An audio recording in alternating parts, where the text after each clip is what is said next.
Morning, everybody. My name is Steve Wisniewski, and in today's webinar, we're going to be talking about the new modular custom properties in SDS2 2018. To start off, though, for those of you that might be newer to SDS2 or may have not used custom properties in the past, I just want to talk about what are custom properties to start off with. So custom properties are just basically any type of user-created tag that you can associate with the job, members, materials, bolts, holes, or welds in your model.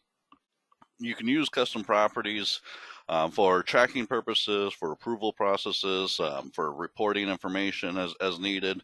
You can utilize these properties in conjunction with parametrics or status displays, advanced selections, reports, or other tables, maybe on your detail sheets or on your sheet outlines. With custom properties, at least on the member side, you have the ability to export them to an IFC file. You can utilize member properties to split apart your major piece marks, add information to your bill of material, or maybe add a label onto your member details as needed, maybe such as no paint top flange or the fact that it's painted, anything like that. You can also add in information so custom properties get called out on both 2D and or 3D erection views. And finally, you have the optional ability to make them multi-line. We'll see some examples of that as we move on here to this morning. I want to start off by going through and just providing a small demo of the possibilities with custom properties. So in this example job I have created already, I have some custom properties set up and applied to different areas already. So I want to start by going to my job options. This is a proof of point here for after a bit. I do have my architect and detailer information activated, so I can see an architect and or detailer name. Down below, I've created my own set of modular properties for a cleaning spec. Notice in here I have a default value of SSPC SP2. And we'll see how that's going to work maybe on our detail sheets or on our BOM after a bit for utilizing that in conjunction with maybe a member property. Let me go into my model.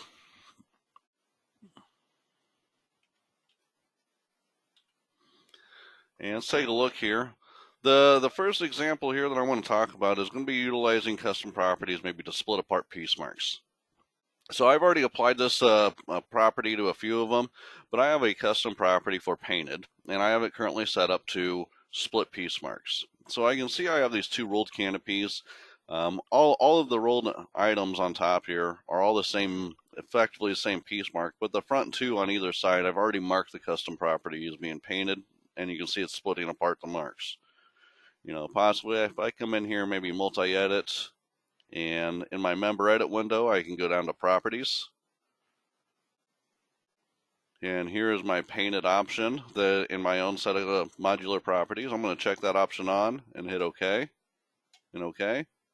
And I can see now that it's broke apart those members from the other B99s into its own separate piece mark, combining with the B101s.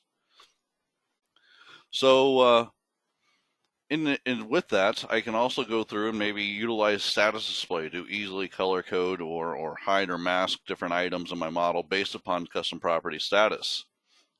So I'm going to come down and I'm going to load a status display that I've already created. It's very simple to create it. I just assumed to load it really quick. And basically just going to go through and mark anything that has a custom property to be true for painted as orange, and I'm going to display everything else as gray. So now I can easily see the members that are marked with that particular custom property. In conjunction with that, I can also utilize maybe an advanced selection. I can use this advanced selection however I want. It's just going to go through and it's going to select my members. From there, maybe I want to get those out to the shop earlier so they can get fabricated. So I can run this code. Oops. I can run this code and it's going to select all my members that have that painted custom property set to true. From here, like I said, maybe I want to detail only those members. I can come down here, detail selected members, or possibly I want to come in here and save a selection list. So I can bring that selection list into maybe a CNC download.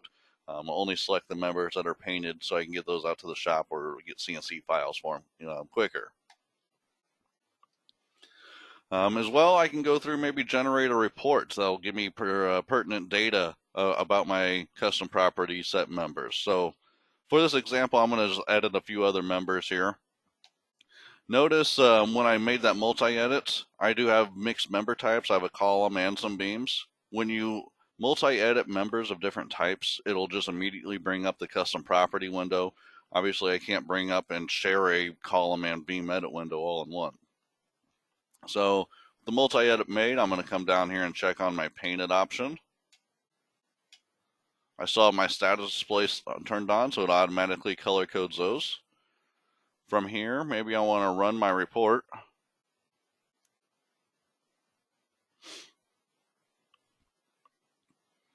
And basically, once this gets up and starts running, I'm going to show all. I currently have this report set up to only report when the painted option is set to be true. But as you can see, as I come in here, it's just going to give me my piece mark, the quantity of that member. And the way I currently have this report set up, it's going to give me my surface area, so I can possibly know the correct amount of paint to order. The surface area in this particular report is the total surface area for like all 6 of these B101s instead of just a unit surface area.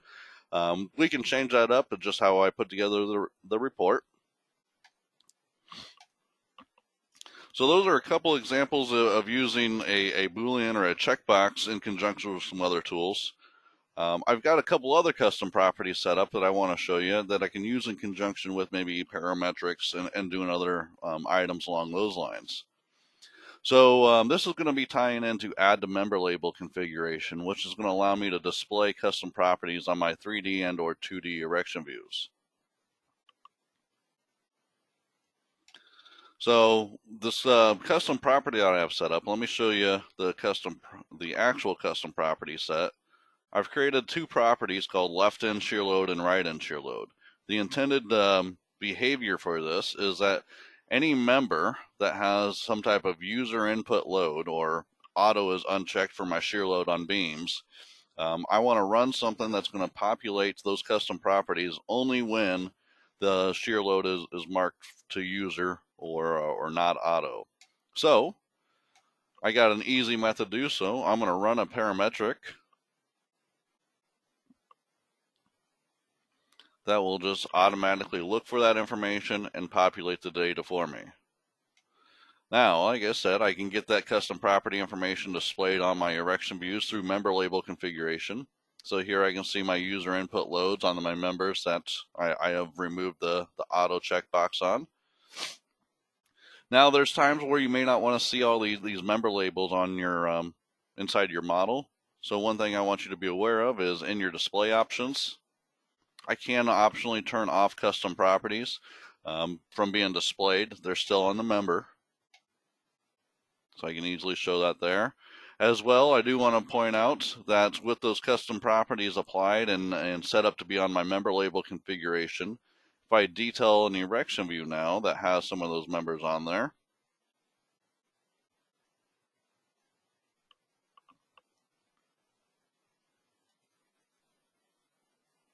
I can now get those custom properties to be displayed on my 2D erection views.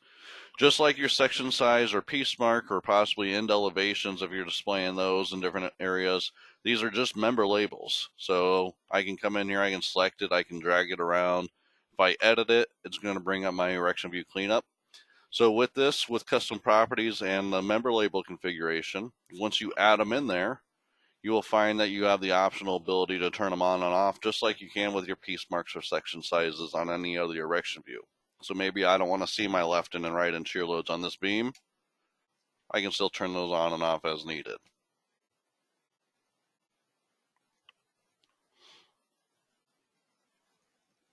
Okay. Next thing I want to go back to is, as I mentioned here at the beginning of this demo, is that inside my job properties, I do have my architect information, my detailer information, and some cleaning specs by default set up.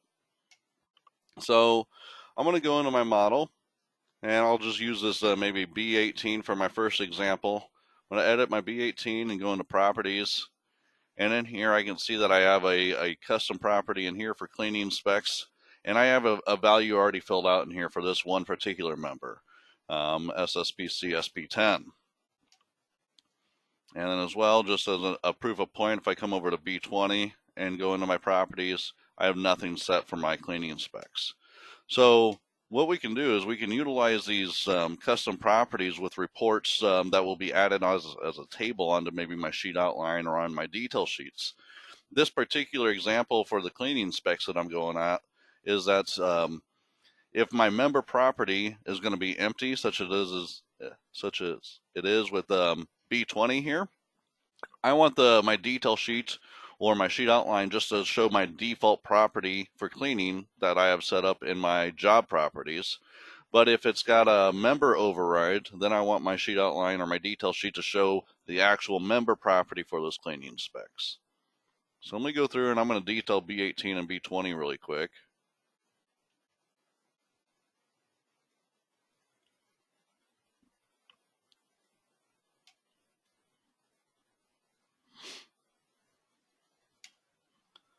Let's come down to my detail sheets. I've already got my sheet outline created, so I want to create a new detail sheet. And let's start off, I'm going to add in B_18 first. And I come down here with that item added onto the sheet. Like I said, I have my sheet outline created. Do want to point out, so I do have a cleaning area here. I'll get to that in just a second. But you can see that my architect and my detailing company names are automatically populated on my detail sheets title block because I have a table set up for those. Those are utilizing custom properties with the report writer report. You can see I have a field for cleaning specs. I do have a table there. But for certain custom property tables to update, you must save your drawing before it fully reads it. By saving my drawing, I can see my cleaning specs automatically get applied. Now, the way I currently have this set up, it's intended much more for single detail per sheet. If you did multiple details per sheet, maybe we could set up a different table over here that would list each individual piece mark and the specified cleaning spec, whether it's information for just the job property, or if it's got a member override, I could do that over maybe on the side somewhere. But nonetheless, I can see that my cleaning specs automatically populated per that information on my detail. Now, while we're here, I do want to show just a couple other things. I've also got this cleaning spec to be set up to be added as a label onto my member. So I can see that I can get my label displayed right here on my member detail.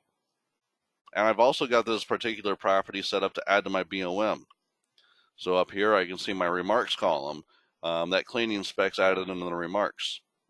Now, one thing just to be aware of, when you add a custom property to the BOM and your bill of material layout, that property will be added in. I currently have this set to merge. You could go through and set this up into your own plot order as well if you wanted to. From here, I'm going to create a new sheet. So this has got the property where I'm overwriting the job setup and displaying what's actually on the member. But if I create another new detail sheet, and I'm going to load on the B20 where I said the cleaning spec was not set on the member. Notice it's empty until I save my drawing. The report that I have wrote will go through and it says, if my member property is null or empty, then use my job property. But if my member property is filled out with something, then plug my member property information in here. So we can see how that's working. Now, with these tables as well with custom properties, the nice thing is that I have my sheet outline created. If I change my property, these values will automatically update. So let's take a look here. My detailer is XYZ Detailing. If I go back to my main menu, and let's go into my job properties, and let's say maybe I change XYZ Detailing to ABC Detailing.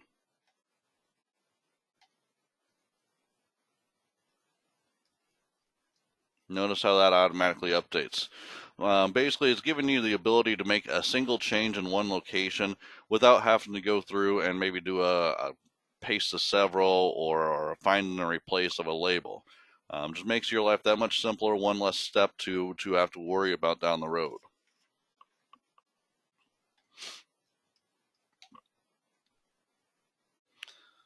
So that's a basic demo of the possibilities utilizing some of the custom properties. There's a few other things I do want to show here just in conjunction with that, and that's going to be adding to the BOM and or going through and adding as a member label.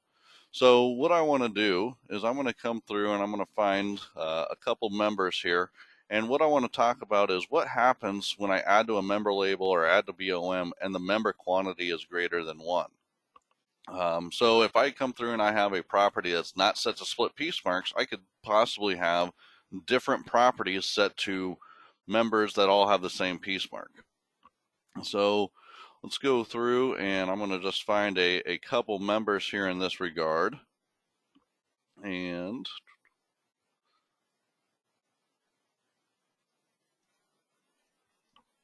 I'll come over here and I'll use these B80s up top. I got 4 of them here. So the first thing I'm going to do is I'm going to come in here and I'm going to edit this beam. And I'm going to go into my properties. And for my cleaning spec, we'll say SSPC-SP-3 on this one. I'm going to hit OK. Like I said, I do have this property, as we saw before, set to add to my BOM and as a label to my member detail. But it's not set to split piece marks. I still see I have the B80s only here. Let me rotate around so you can see those piece marks a little bit better.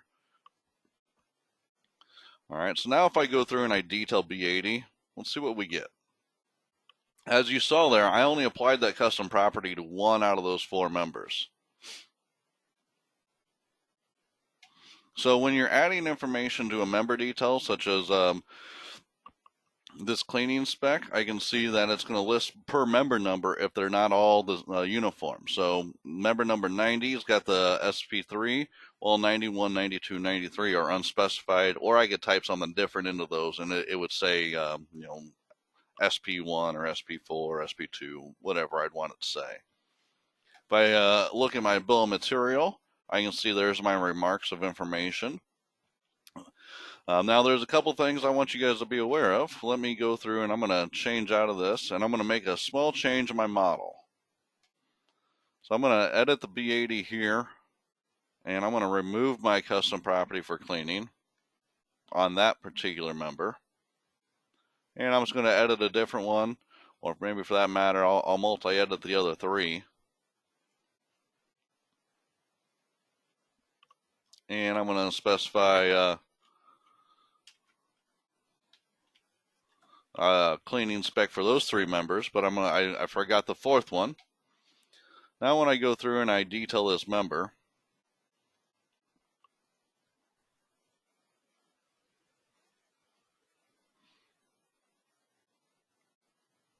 we can see here's my member label. Member number 90 is unspecified, while 91, 92, 93 have the SP3 tag on them. But if I edit my BOM, there's nothing filled out any longer. The reason for that is that your lowest member number controls your BOM information. So because I do not have anything applied to member number 90, which is the lowest member number in this batch of B80s, the BOM is not filled out. So when you're utilizing information to add to BOM, you want to make sure that you're applying at bare minimum the data to the lowest member number. Otherwise, make sure that you're applying it to all like members. And there's a quick and easy way to do that. If they are all the same, I can come in here and I can say edit other and say all 4 B80s would be one easy way. I could use model tree, advanced selection. There's a number of ways to make sure that you get all the members in that batch of piece mark. So that's a general description, general demo of custom properties. That's both applicable in older versions and newer versions of SDS2. So the real purpose of the webinar here is talk about the modular custom properties and the benefits that they offer. So what's the difference between the modular set of properties and our old, more legacy style? The new modular set is much more plugin based, meaning that the information is stored in my data directory. I have a little bit more control over certain things, and on top of that, it makes it much simpler to go through and create just general out-of-box custom properties without having to have a large knowledge of Python or anything else. One of the big reasons that we made the change is just, like I said before, the ease of making modifications or creating your own property. As well, in the past, if you had your own set of custom properties that you've created and somebody started a new job and forgot to bring in those properties or select that flavor, it was possible, but it was a pain to sort of merge your old properties into this new job. Utilizing the plugin based information with a modular set makes activating or deactivating a set of properties much simpler. So when I say the ease of access to create a quick custom property, in older versions you'd have to come in here and do both job setup, come in here and say member, create a new property here, and then you'd also have to jump out and do your file structure and make modifications to a Python script to actually display that information in the member edit window. In 2018 with a modular set, if I need to create a custom property, I can just come right in my custom property window here, go into members, and I can click add, create my information, and it'll automatically be in my model without me having to do any type of Python modifications. But let's start off from the get-go where everybody else is going to be starting off in a new job inside of SDS2 2018.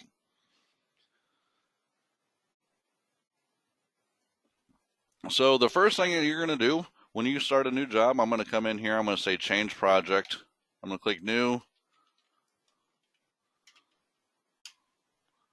call it custom props 102.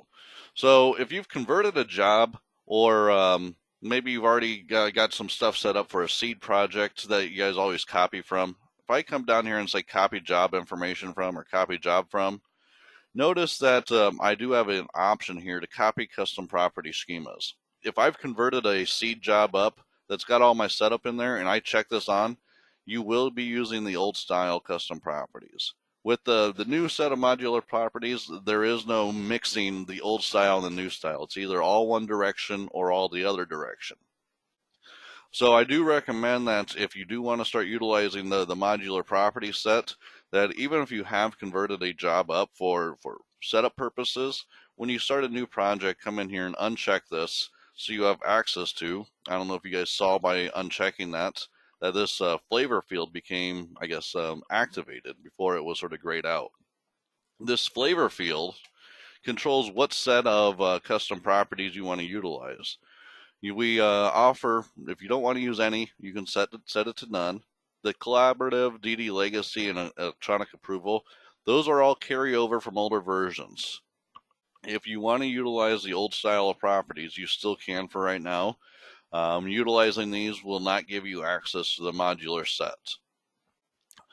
But finally, you have a default and a modular flavor file in here. Right now, default and modular are exactly the same. Basically, the default will be overwrote with new install. So when we go to create a new flavor, I would avoid naming it default because, like I said, you'll have to redo that work if you install a new version. Down here, as I've created a different flavor in the past, just showing some different things. I'm going to go through and set this to modular for right now and click OK. By utilizing the modular set, like I said, it's going to give me the new updated custom properties. Now, one of the things to be aware of with a modular set of custom properties is, like I said, these are plugin based entities. If I browse to my 2018 data directory and I go into my plugins folder in SDS2, I have properties, SDS2 properties, and I can see all my different out-of-box properties. Any computer, unless you come in here and delete these, any data directory should have all of these, so it doesn't matter who you send your job to for out-of-box purposes, everybody would have access to these. What I want to show, though, is that utilizing the modular set out-of-box, if I go into my job properties here, you can see all I see is login notes. In my previous example job, I had a detailer and an architect information in here. Let me jump into my model and sort of just give another quick proof of point. I need to add in a member. I think 18 by 40. Oops. Didn't mean to make it 73 feet long.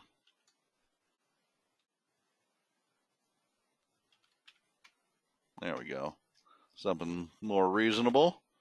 When I edit my member down here next to OK, I have my properties. And same thing. Notice I don't have any properties activated in here. All I have is my log and node information. So with a modular set of custom properties, the first thing you'll want to do at the beginning of the job is go into your job or fabricator options.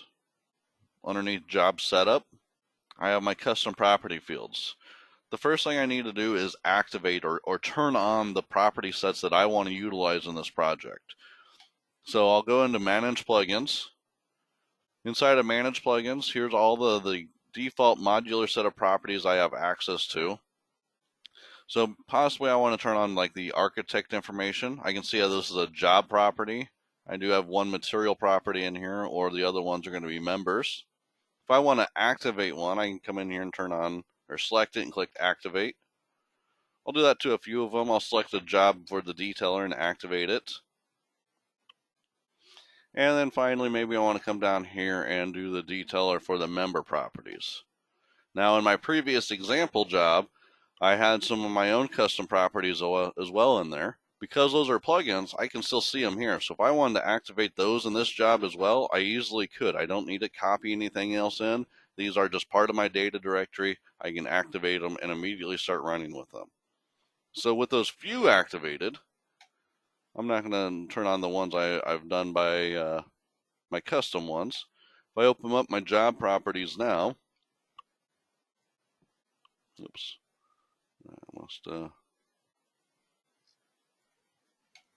I did not click OK. I hit cancel there on accident. There we go.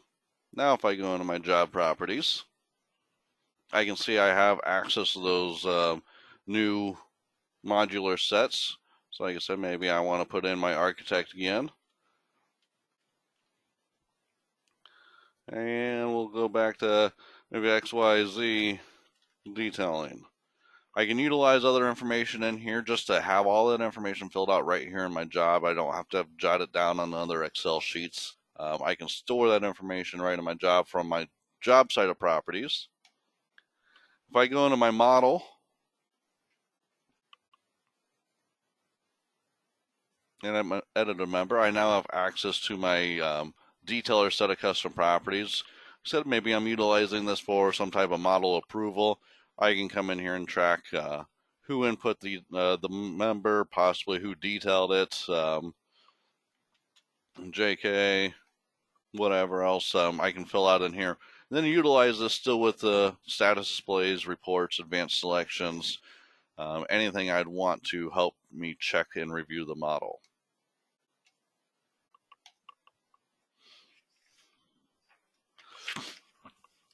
Now, if you want to create your own custom properties, there's going to be two ways, as I mentioned before. I like to call it really you have a quick 1-2 way, and or you could also go through and do it a little bit more encompassing, get into more of a plugin style method. Like I said, the quick way is very nice, especially for the people out there that may not have the Python knowledge, or you just need to get something in there really quick. To create a quick custom property or schema just inside the job, underneath my job options, I can go to custom properties and I'm going to go to my member properties. Notice here is my information about the SDS2 detailer, and I also have a user namespace. I'm going to come in here and I'm going to click add, and this is going to be the starts of creating my own schema or my own member custom property. The first thing that you're going to enter in here is going to be the schema entry name. Think of this really as a variable, so you have some few rules of thumb to base it upon. One, it cannot start with a number, no special characters, and no spaces within the variable name. So like I said, maybe I'll call this painted in this example. And I can go through and specify I'll have it to be a string. There's 5 types of properties you can do. I can do a string, a number, a Boolean, which is just going to be a checkbox or a yes or no, true, false, if you will. I can do a dimension or a date. I'm going to leave this set to string, and I'm going to click next. It's going to bring up my next window here. As you can see, the one thing I do want to point out is that the entry name and the type, after I click next on that previous window, these become read-only fields. Meaning if you mistype something or you needed to change the type, the only way to do so is by basically deleting that property and recreating it. So make sure that you do pay attention. This goes back to, having your setup done right at the beginning of the job. Next field that I need to fill out is going to be the prompt. The prompt is just going to be, what do you want the dialog box to tell you? Just like the word prompt in this case is the prompt for this line of text or this string entry field. I'm just going to give it a prompt of painted. Down below, I have my different attributes: multi-line, export to IFC, use the split marks, add to BOM, member label, and member detail. So maybe in this first example, I'll come in here and I'm going to use multi-line and use the split piece marks. Really quick, I want to backpedal just to the default value. If it's a string or it's a dimension or a date, something like that, it's going to be either empty or not set. What I usually recommend for this is that you're going to leave this either blank, set to not set if it's a date, or if it's a Boolean, then leave it unchecked. Mainly, the idea is that any member that already exists in your model and any new members, this property will be immediately applied to. So you may not want to go through and have this automatically update across the board on any existing members. Generally, you want to go through, have a property that's going to be blank, and then you're pick and choose your members from your model that you want to apply the information to. So to start off, like I said, I'm going to leave it set to multi-line and use the split piece marks. We'll come back to the other three here shortly. I'm going to click OK. I can now see I have that painted property in there. If I need to make modifications, I can select it and click the details button. It'll bring me right back here, and I can make modifications to the settings and attributes. One thing to be careful of is that there's a couple options in there for the use the split piece marks, and the other one we'll get to here in a minute is add to member detail. That if you activate a custom property that has a property in there that has use a split piece mark or add to member detail enabled, or if I come in here and I edit one and turn those options on, as you can see here, you will get a warning and it will go through and flag all members for piece marking. So I can click no if I want to disregard those changes, or I can click yes if I want to hold on to them. I'm going to click yes for right now. And we can see here's my B2. If I edit that member, I want to show that all I had to do now is create that property, and here's my painted window. Now, like I said, I checked on multi-line just so we could see it. Here's a multi-line piece of information. So like I said, maybe on this member here, I'm going to come in. I'm going to use something very generic and base. We're just going to say blue paint in this regard. I'm going to hit OK, and I'm going to click OK. Now I can see I have that B2. I don't have this added to my member label, so I don't see the prompt here. But let's say I come in and I model in now another beam. And I'll make this 15 feet long. And it's still an 18 by 40.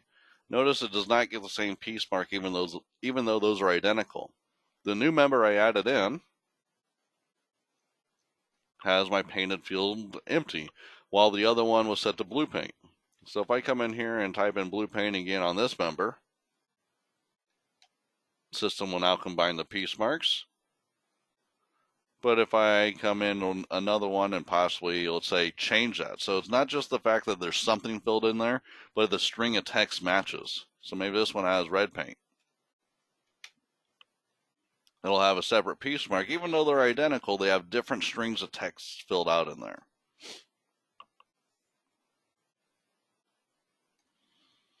So I want to get back to some of the precautions, and we're going to talk about then the other utilities, adding the BOM, adding the member label configuration, and adding them adding to a member detail. So I want to do a quick proof of point here to start. I'm going to come down to process selected members, and I want to just show you that currently no members are flagged for processing. And if I'm going to come down to create solids for selected members, which is technically where piece marking occurs at, I can see that nothing's flagged here as well. I am going to go through and detail the members. I'll do so again here shortly when we enable another option, just to show another point. Let that finish up.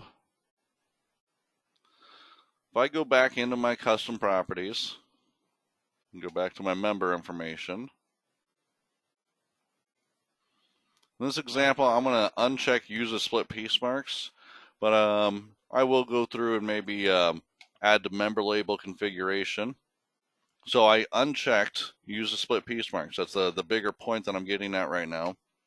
Once I click OK, it's going to tell me that all members are going to be flagged. Basically, in the background, we have to alter the hash of the piece mark in order to say no longer look at that entity to determine if this member should get the same piece mark as others. So once I click yes, I can still see my members in solid, but I do want to show you if I go to create solids for selected members, both of those members are flagged for processing. So be careful if you're activating, deactivating, or utilizing use a split piece marks in the middle of a project. It will flag all members for piece marking. With that done, it's combined the piece marks again because it's no longer splitting. So I also enable those to add to BOM. So if I come in here and I detail a member,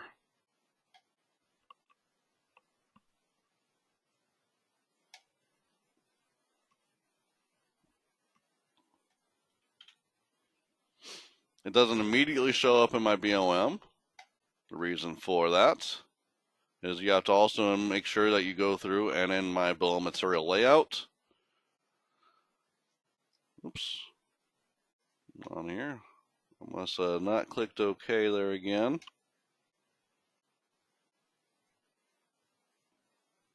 Oh, I did add a member label configuration. That was my fault. So under member label configuration, if I turn those options on, I can come down and I can say painted, the lengthwise or cross-section perspective. Maybe we want that to be in the center of my member and below my stick line. Now if I jump back into my model and enable my custom properties through display options, I can see my properties displayed there. As well, I do want to just show that if I detail my erection views,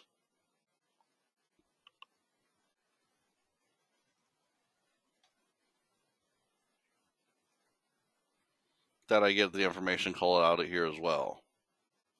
Maybe I don't want to see that one, I can turn it off.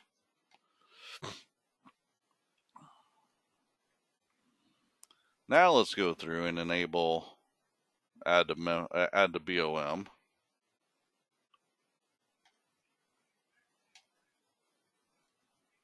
Okay, with that set, notice I did not get a warning there about being flagged for detailing, and I just want to show it's not flagged for detailing as of right now.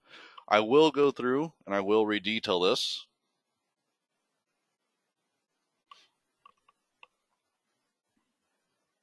With the redetailing done, I can now see that my remarks is set up to be red paint. It's got merged in there. I could set that up and be in its own column if I wanted to. Finally, possibly I want to add as a label down here. I can come down here and check on add to member details. It's going to add a label on. One thing to be aware of, at least as of right now in 2018-08, by checking this option on, I can see all my label settings down here do not become activated yet. I must click OK and then bring back the details. So in here, for this label, you can control normal label settings as you'd want, your fonts, your origin, your heights, your pen colors, and so on. But what I want to discuss is where is it going to get placed, and maybe I want to have a border around it. So you have 9 possible locations a custom property can be added onto a member detail utilizing these settings. We can either go relative to my main material or to my main view of the member on the left end, the right end, centered, or on the top flange or bottom flange. Or I can say relative to my member callout, which would be down there at the bottom where it says one beam, B_2 in this case. I can say left, right, above, or below that entity. I'm going to go through and I'm going to say below my member callout. I can optionally offset that information either in a positive or negative manner in the XY axis. So maybe I want to offset that over 12 inches in the X and negative 12 inches in the Y. As well, I can specify a border. I can either do a cloud or rectangle. I'm going to use a rectangle. Maybe I'll change my pen to cyan, and we'll give it a 0.5 gap on that. With those settings set, notice it will confirm with me that I am doing something, and it must flag all members for detailing. So once again, there is no way around this. If I click yes to this, all members will be flagged for detailing. With that setting made, let's go through and let's just redetail that particular member.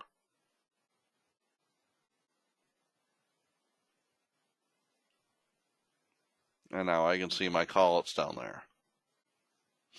So really quick, I just want a quick refresher here. Notice there's two of them. One's got red paint, one's got blue paint. Bring back my BOM. Red paint's the only item displayed in the remarks. Once again, that's because your BOM is based upon the lowest member number.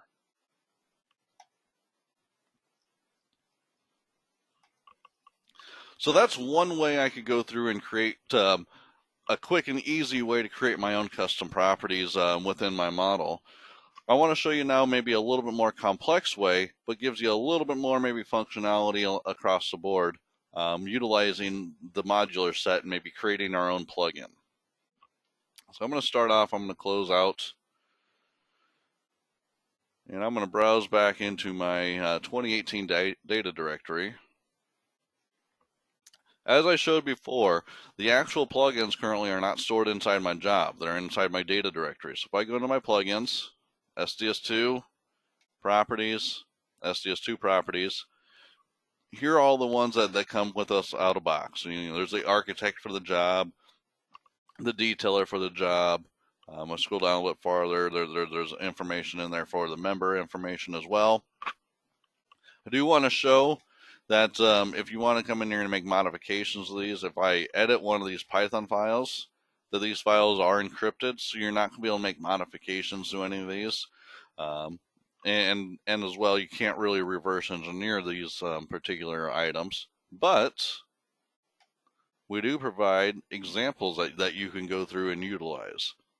I'm a big proponent of copy and paste, and then just changing values. So if I come into my examples, I have a modular custom properties example set. In here, I have an init and a plugin file.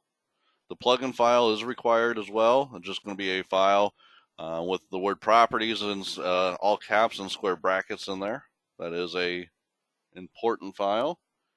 And then I also have the init file, which if I edit that, it's going to be just a Python script with different examples in there.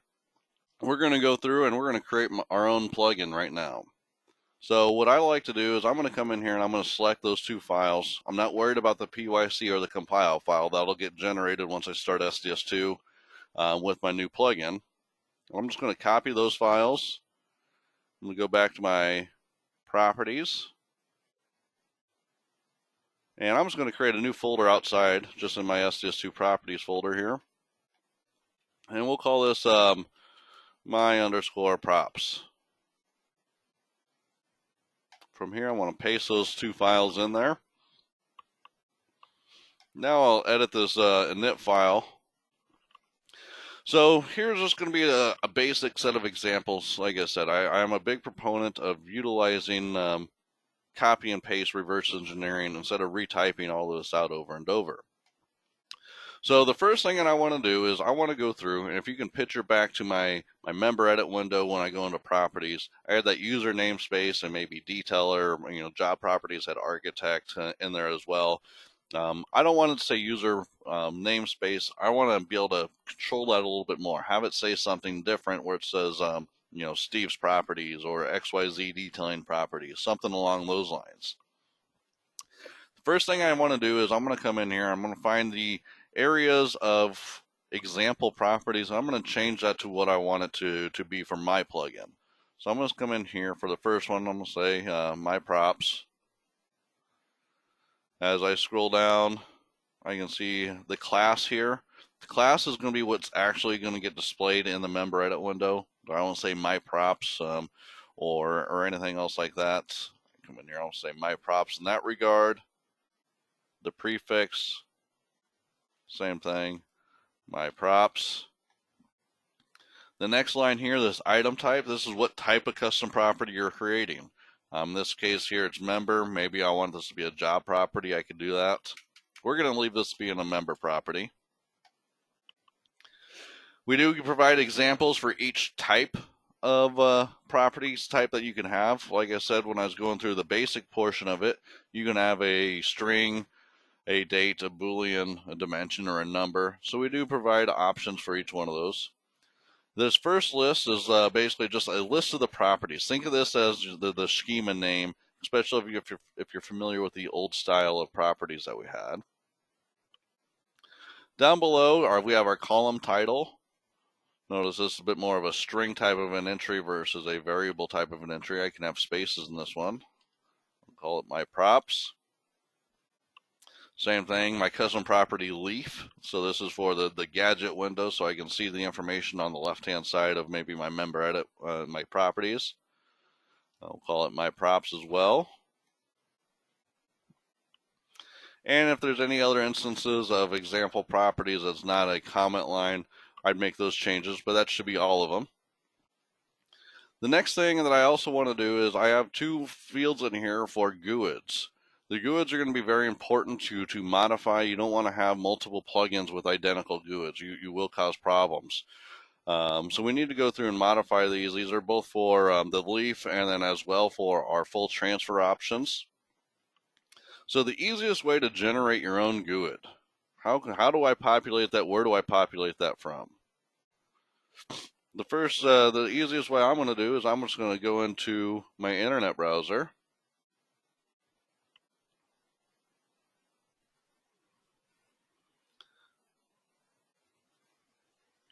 And I'm just going to do a quick Google search for GUID generator. There's a nice easy one right up top. I'm going to generate maybe 10 different GUIDs. And from here, I can just copy and paste each individual one. So I copied that first one. I'm going to find my first GUID of information and paste that information in there. Make sure you leave the correct syntax of the quotes, commas as needed. I need to get one other unique GUID here. Come down, I'll just select the second one on my list.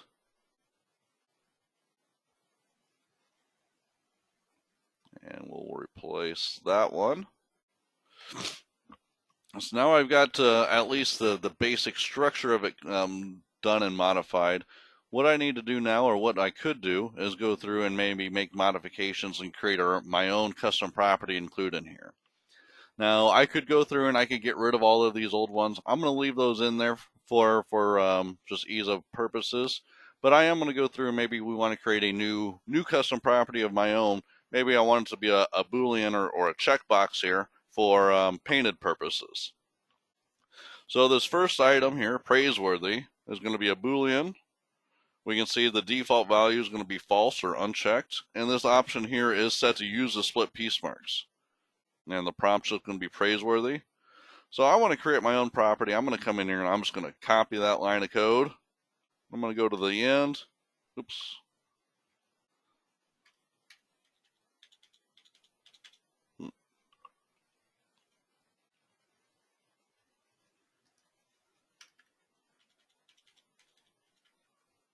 And paste that information in there. And from here, I just need to change variables. I don't want to use the same one. So this first one is basically, I said, think of this as effectively your schema name that was on your job setup.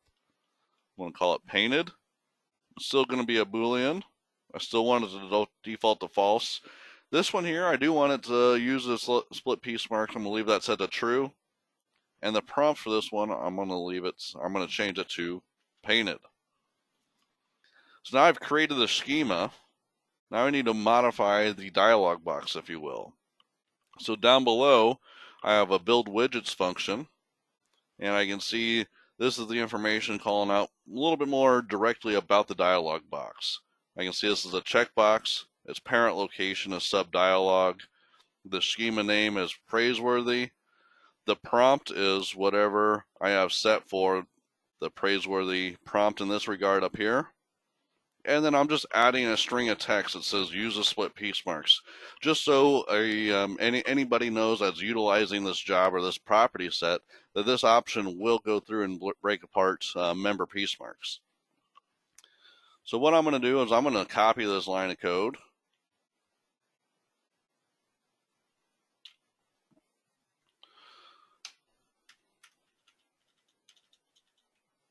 Paste it in there. And once again, just change values around.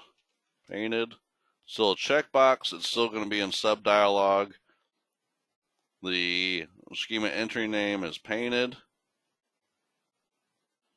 The prompt, once again, painted. And I'll leave it set that little string of text saying use a split piece marks here as well. So now I've got the basics of that set up. The final thing I want to show is this additional function down below, praiseworthy changed. You may not have been following it, but we'll see it here once I save all this off. When I go through and when I have something maybe set to use a split piece marks or maybe add the BOM or member label configuration, something like that, if I want to see the little eye icon for information show up in the tree, I need to create a function for that. So this function here is for praiseworthy. I'm just going to change this for painted purposes. We'll say painted there.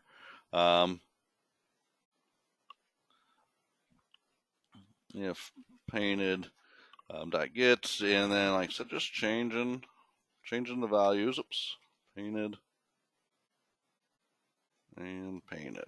What this is going to do, like I said, with this change made, it's not going to apply any longer to the praiseworthy option. I could have just made a new function here, but what this is going to do, it's going to go through and change my tree when I activate this option to have the little eye for information. So with all my modifications done, I've changed example properties to my props in this regard. I've created a new Boolean in here. I've altered my my GUIDs that might be needed. I'm going to save this file.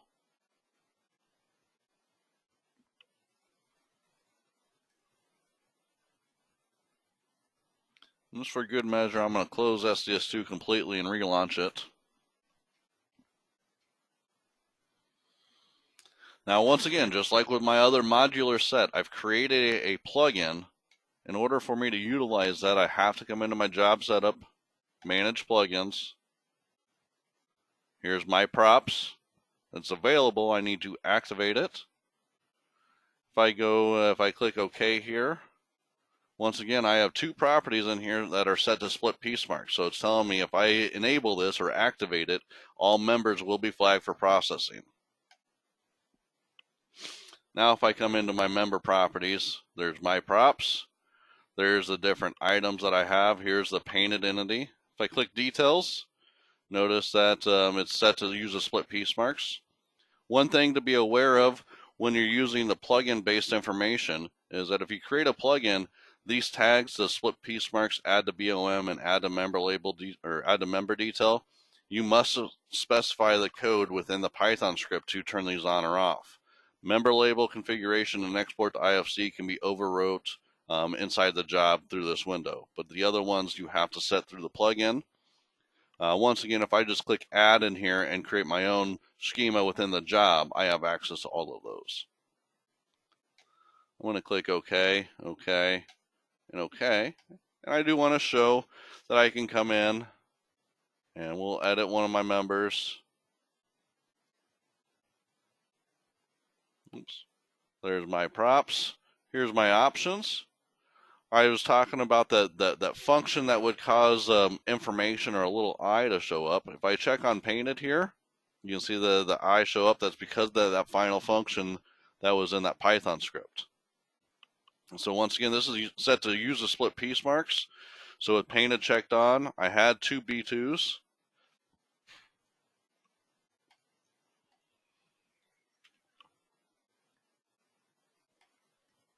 Now those piece marks get broke apart. I have this other painted entity or paint field. Like I said, if I want to turn those off, I don't want to see the custom properties in the model, I can use display options. Once you've got all your properties set up, maybe in a development job or an active project that you've been working on, if I want to go through and now make that its own set of flavors, I can easily do so. That way, when I create a new project, I can set, instead of saying default or modular, I can say select XYZ detailing flavor file. So to create my own flavor, I'm going to go into utility functions. I have copied job flavor to global flavors. What job has the properties in them, and what's the new flavor name? We'll call this XYZ detailing. Click OK, and that's all it did. So what that's going to do is going to go through and take any active custom property set that I have in my current job. So back in Manage Plugins, anything that I had activated, and any manual or user namespace property that I have created for the job, member, material, hole, bolts, or welds, and it's going to copy those across directly into the new flavor, and those properties will be available and active upon selecting that flavor in a new project. So if I come in here and change, and I'm going to say new, custom props dash, we'll say 103. Like I said, I could go through and copy from, but what I want to show is my flavor. Here's my XYZ detailing.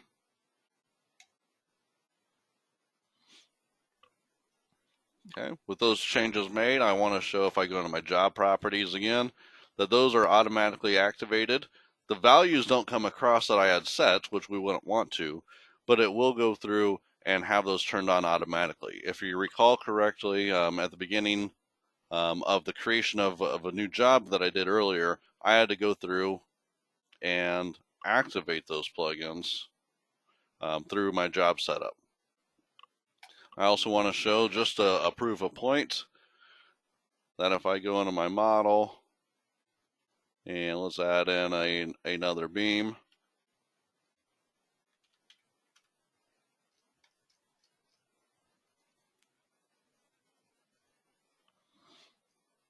that all of those properties, even my modular set that I created my props, and then the user namespace properties that I created, they're all automatically activated. They're already set up to use a split piece marks as needed, anything else. So I can definitely create my own flavor in order to access that information a little bit more effectively for future jobs or regular jobs after you already have everything set up. Finally, what happens when I go to pack a project? One thing you need to be aware of is that if you create your own modular set of properties, my own plugin, once again, as I've stated before, those are stored inside of your data directory, not inside of the job. So if I was to go through and send this job to somebody else outside of my office that runs a separate data directory, if I send this to them, they will not have access to the plugins that I've created manually. So what you're going to want to do is one of two different things. If I go into Project Transfer, I can go through and I can check on plugins, and I'll just send this to maybe my desktop, and it'll go through and it'll pack all my plugins. Now, one thing to just be aware of with that is that it's copying all plugins, not just my custom properties. It's bringing across my components, custom members, things for possible steel, for concrete, and it could just potentially bloat the job a little bit, at least the file size. But I do want to show, if I open up my plugins of information, there's all my information that I got packed in here. But once again, it's all plugins. Maybe I don't want to send all of my plugins with a job, only maybe my properties. Like I said, any other 2018 data directory should have all of the detailer, architect, contract, engineer properties already in the data directory unless somebody deleted them.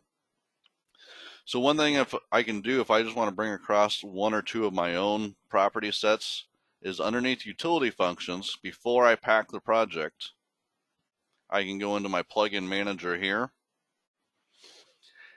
And from here, I can go through it and find the plugins that I want to bring across. Just a second. So here's my properties, or this is my plugin, or this is the SDS2 set. I only want to bring across my properties.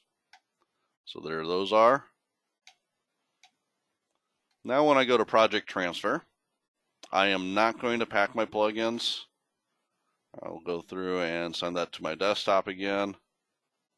We'll change the name _1.